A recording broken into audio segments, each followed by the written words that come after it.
This is Photizo. My name is Taiwo Lemoshe. I want to welcome you to Photizo. This is a platform where I share God's word to edify, to encourage, and to strengthen people. If this platform has been a blessing to you, why don't you subscribe and click on the notification button so that you can be alerted each time we come on air. Also, help us share the gospel of Jesus that we share here so we can get more people edified, comforted, and strengthened. I'm going to start a series for the next few weeks, and I'm going to call it Frameworks of a Profitable Life. The framework of a profitable life. You see, a framework is a structured system or set of guidelines that is used to organize and support a process, an idea, or a project. It's actually structure that you put in place if you want to achieve an aim or you want to achieve a purpose. It's the foundational structure that guides how some things should be done. Now, when we're talking about building a profitable life, the truth of the matter is that it is not accidental. There are frameworks that underpins a life that will be profitable in the future, such that when you see someone, especially a believer, I'm now talking from the context of the believer in Christ Jesus, who understands this framework and puts this framework in order, it means that no matter what happens, it will be successful. It's a principle that actually determines how the future is going to become. Of course, this is going to happen by the help of God and the grace of God. So there's anything that we're going to share will not be to the exclusion of the grace and the mercy factor of God, because you can do all these things without the input of God. It's going to be totally useless. So we're going to be looking at certain things that must form the framework of you living a profitable life. Very, very important that we look at that and we consider that. The first, framework we are going to look at is what I call the framework of intentionality. That is living with a purpose.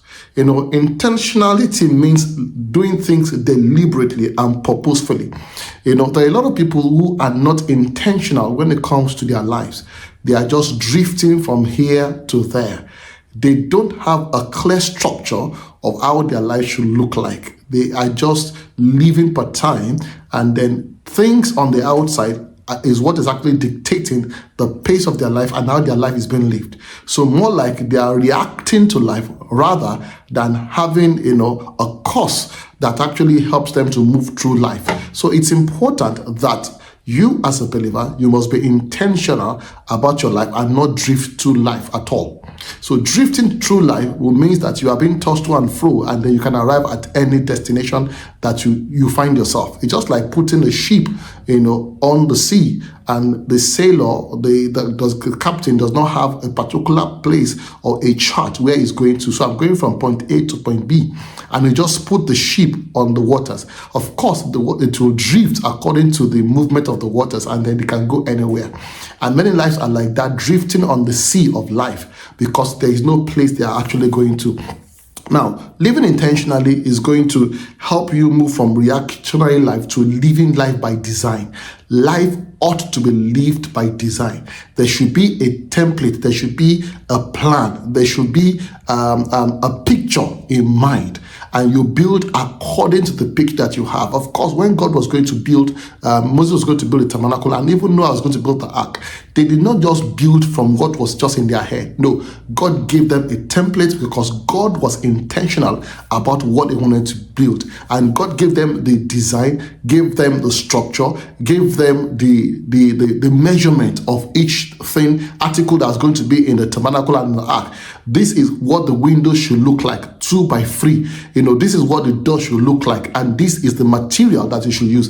That shows you that it's a detailed plan that God had. So God will just say, we are going to build a tabernacle, just build anything. No, your life is not just anything. Your life must be built according to the pattern that God will show you. And that is why one of the things you need to start doing is to run into God and let God show you the design of your life. Colossians chapter 1 verse 9 tells us that we must pray to be filled with this knowledge of God's will in all wisdom and spiritual understanding. Only then will you be fruitful and will you be pleasing to God. So knowing God's will and knowing God's intention for your life. Now, I'm not talking about you crafting something for yourself, by yourself. I'm talking about you crafting by the design of God what God has ordained for you. He told Jeremiah, I said, before I formed you in the belly, I knew you, I ordained ordained you. In other words, I already crafted how your life is going to look like. So the best way to go about it is to look at what God has designed and follow it thoroughly. So it moves you from reactionary life to living a life by design. Number two,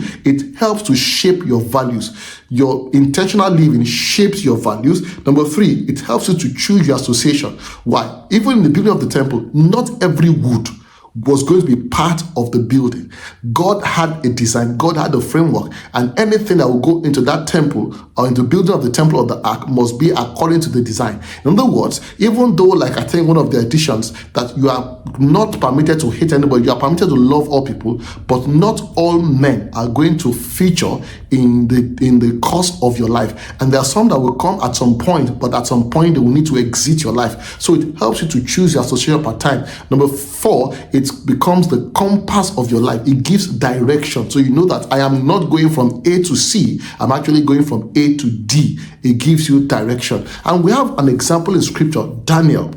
You see, Daniel was so intentional about life that the introduction that we have Daniel was how himself and some other guys who are brilliant, who are from the royal household, were brought into captivity into Babylon. And the first thing we realized about him and his friends was that they were so intentional that they knew that feasting on the king's table was going to undermine and was going to take them off tangent the plan of God for their lives. They knew that God was bringing them to Babylon for an assignment and they had something to do. So intentional that he refused to be fed by the king's portion. And Bible says that began the trajectory of his life, that we saw at the end of the day that he became a vice president, and it was useful in the life of four kings. So four dispensation and four kings rather. Yes, so you'll see that he was very intentional about life. He had the vision of what he wanted to do. There was planning and there was strategic execution of it.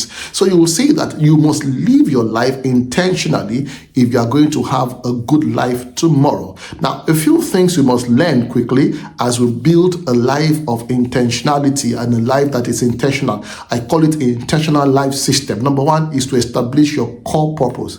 You must establish your core purpose. Your life system must start with clarity of purpose. Be clear. What does the Lord want me to become? You know, one of the guys, Samson, before Samson was born, the angel of God appeared to the mother, said, this is what this child is going to become. This is what must happen. No reason must come to his head. As a matter of fact, when the father too was not sure, he said, let the angel appear to me. And the angel came and repeated the same thing to him. So you see that there must be clear purpose. Clear purpose. Don't just live your life in ambiguity. Have a clear purpose. Number two, you must also define your core values. You see, if you want to live a life of intention, then you must have values, core values that are sacrosanct to you. As a matter of fact, that is what actually helps you to determine who can come on board, who cannot come on board. Why? Anyone that does not support these values cannot come on board. It determines who you can marry, who you can't marry. So you are not choosing your marital partner or your future partner based on what you see on the outside, based on shapes, based on beauty, based on color, based on status, based on anything. You are choosing based on the fact that, do these people align? Do they agree with my core values? For example, if you have a core value of honesty and integrity, then if somebody that you want to go out with or marry has something that is opposite to that, then you know that you are not going to enjoy life. You are going to have issues. So you must define your core values, guide the values that underpin or guide your behavior, and that makes you make decisions easily. That's number two. So number one, establish your core purpose in life. Number two, define your core values. Number three, you must identify your key life domains. You must identify your key life domains. That is, you must find the balance across important areas of your life. Your key domains, life domains, are important areas of your life, because once you understand your core purpose and you understand your core values, now it must now shaping those areas of your life. For example, you must identify one of your key life domains is your marital life. Your spiritual life is a major domain in your life. Your marital life, your financial life. Those are major areas of your life that you must identify And then in identifying them, they must know snowball into, oh, what are the core values that I hold as a man, a believer who wants to marry? The core value of loving your wife, the core value of being responsible, the core value of being the priest over your house. Those are things that you must have as a value once you have identified, your key life domains. Number 4, you must create strategic goals. You must translate visions into clear goals. In other words, these are the things I want to achieve. And this also comes from you having a core purpose. If you know where you are going to, you must know the milestones. At this age, I should be here. At this age, I should have achieved this. By this time, I should have done this. This helps you to program yourself and help you to move accordingly. Because when you have milestones of this is where I should be at this point in time, you will know that that is my next focal point.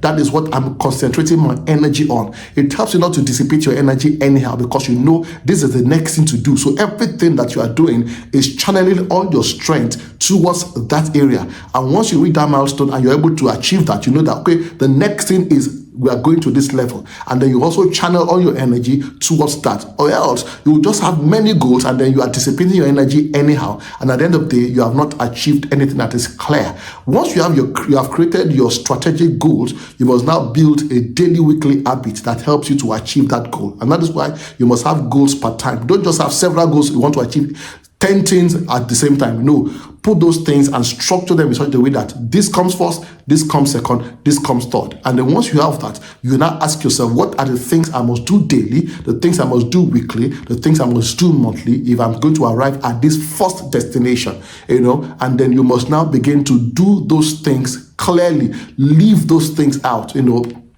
push yourself to achieving those things. Now that you have done the first part, then what are the habits and the daily habits, monthly, weekly habits I must build towards the next goal? And then as you do that, you are meeting each goal one after the other, and each one is building up on the other until you now see that you are building something that is consistent and then you are improving on it. Number 6 is to now create what is called decision filters. Now, what are decision filters? They are things that help you make decisions easily. They are questions that you must pass every decision through before you take action, so that you don't just take action and then you regret it at the end of the day. Because there are some decisions you take and actions that you take that can retrogress your life. There are some decisions you can take that you may not recover from. So you want to ask yourself questions that, does this move me closer to fulfilling my goal? Those are things you must ask. This decision I'm about to make, financial decision, marital decision, friendship decision, location decision, does it move me closer to my goal? Does this honor my faith? Does it align with my core values? Does it align with my faith? Is it the best use of my time and my energy? These are decision filters that help you take your decision through those things before you now say, okay, I'm going to act on them. And finally, you must build reflection and adjustment loops. In other words, there are times, even though you have gone through the filter, you might have gone out of alignment, and you need to check those areas of your life. So reflecting, weekly reflection or daily reflection, weekly reflection, monthly reflection helps you to look at, okay, how did I do this week? How did I do today? How did I do this week? How did I do this month? So that you see, okay, I have veered off, so I need to adjust. There are changes I need to make, because what it does is that it makes you look back at what you have done and then learn the lessons you need to learn and make adjustments quickly. It's good to make adjustments quickly, or else if you don't make adjustment quickly, it might be too late to make adjustment and might be too costly to make adjustment. So it's good as you do those reflective and adjustment loops. It helps you to make quick adjustment. In project management, it's called agile. You quickly, you have phase gates. You say, okay, at this point, this is what I need to do now to correct this before I move to the next level. Because by the time I move to the next level, to come back to correct this thing might be difficult. And this would have helped a lot of people who have marital issues today. Because while you are in a relationship and you are reflecting and doing those adjustment loops, there are some things you would have corrected before you got married. But now, alas, it's too late because those things have, festered too long. So these are things that you must do as a believer. Reflect on what worked, what did not work, review your goals, review your habits. You can review them. Reassess your directions and reassess your priorities and see where you have drifted and try to come back online. So the first framework that you must have for a purposeful life is or for a profitable life rather, is being intentional in your living. The question I'm going to leave you to is, you are hypothetically 40 years. How intentional is your life? You are 30. How intentional have you lived? You are 20. You still have time on your side. How intentional are you living? Are you drifting through life? Are you reacting to life? Or you are charting a clear course of life?